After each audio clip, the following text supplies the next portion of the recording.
So now we're going to demonstrate how the remote control works. This is the remote control. I'm just going to go ahead and start the car over there, and then you guys can see how fast it is with the remote control. So we start the car on.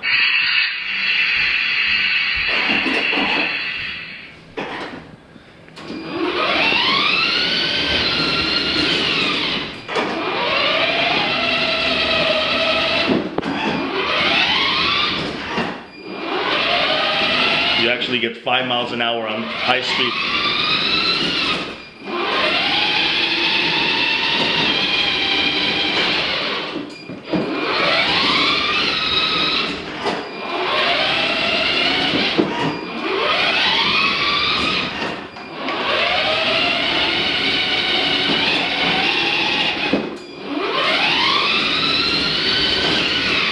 And that's it.